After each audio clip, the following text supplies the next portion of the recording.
ఈ సందర్భంలో ప్రభుత్వం చేయగలిగిన సహకారమే కాదు, మీ స్థానిక శాసనసభ్యుడు మిత్రుడు మదన్ మోహన్ రావు గారు మీ కష్టం ఉన్నన్ని రోజులు మీతోనే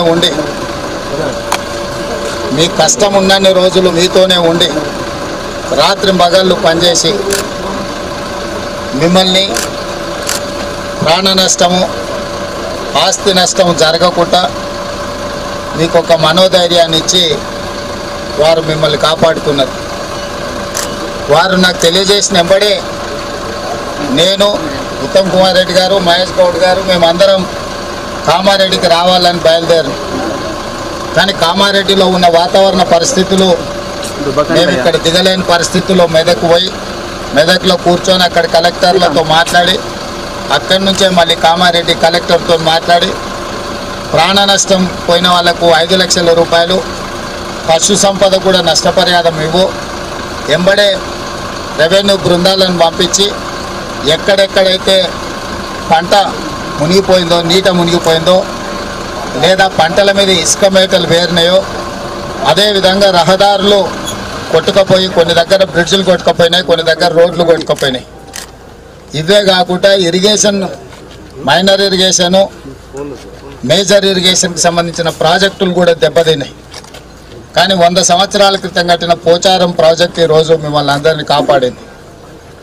అక్కడ కూడా అక్కడ ఉన్న వ్యవస్థ కూడా కొంత దెబ్బతిన్నది. తక్షణమే తాత్కాలికంగా ఇవన్నీ కూడా రిపేర్లు చేయడం జరిగింది.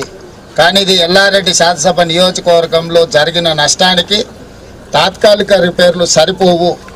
అందుకే ఈరోజు ప్రత్యక్షంగా చూడడానికి రెవెన్యూ మంత్రి గారు, సీతక్క గారు, శాసనసభ్యులు, పిసిసి అధ్యక్షుడు, అధికారుల బృందాన్ని, షబీర్ అలీ గారిని అందరినీ తీసుకొని ఈరోజు ఇక్కడికి ఎందుకు వచ్చినాం అంటే ప్రత్యక్షంగా మేము కళ్ళతో చూస్తే మీకు వచ్చిన కష్టం, మీకు జరిగిన నష్టం ఒక అవగాహన వస్తే మిమ్మల్ని ఆదుకోవాలనేదే ప్రధానమైన ఆలోచన.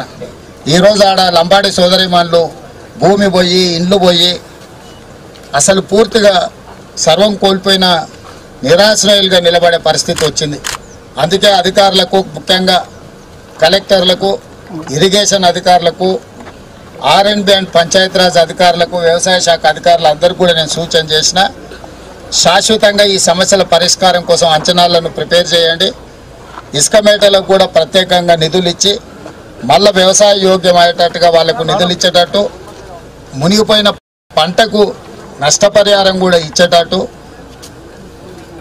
కొట్టుకుపోయిన రోడ్లు, ప్రాజెక్టులను కూడా మళ్ళీ తిరిగి నిర్మించడానికి ఈరోజు అన్ని నిర్ణయాలు తీసుకుంటున్నాం.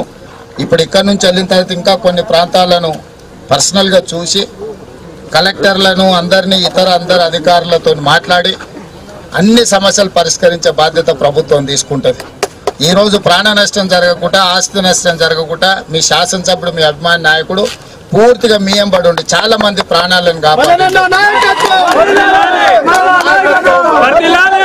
అంతా బాగున్నప్పుడు మనకు అందుబాటులో ఉన్నా లేకపోయినా పర్వాలేదు, కష్టం ఉన్నప్పుడు తోడు ఉండేవాడే నాయకుడు. ఎప్పుడైతే ప్రజలకు కష్టం ఉంటుందో, మన ఎన్నుకున్న ప్రజలు కష్టాలలో ఉంటారో ఆ సందర్భంలో మీ పక్కన నిలబడేవాడే నాయకుడు.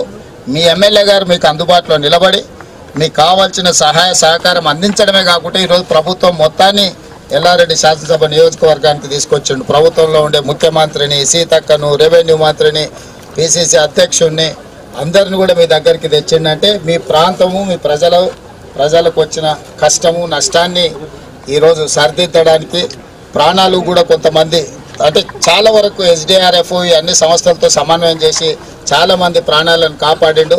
కామారెడ్డి జిల్లాలో 2 ప్రాణాలు పోయినట్టున్న, మొత్తం 5 మంది చనిపోయినట్టున్నారు టోటల్గా. ఆ కుటుంబాలను కూడా మేము ఆదుకుంటాం. నా సూచన ఒక్కటే, కార్యకర్తలందరికీ కూడా కష్టాలలో ఉన్నప్పుడు ప్రజలకు అండగా నిలబడండి. ప్రజలు అదే గుర్తుపెట్టుకుంటారు. అంతా బాగున్నప్పుడు పండగకి చుట్టపు చూపు వచ్చినట్టుగా వచ్చే నాయకులను ప్రజలు గుర్తుపెట్టుకోరు. ఇప్పుడు ప్రజలు కష్టాలలో ఉన్నారు.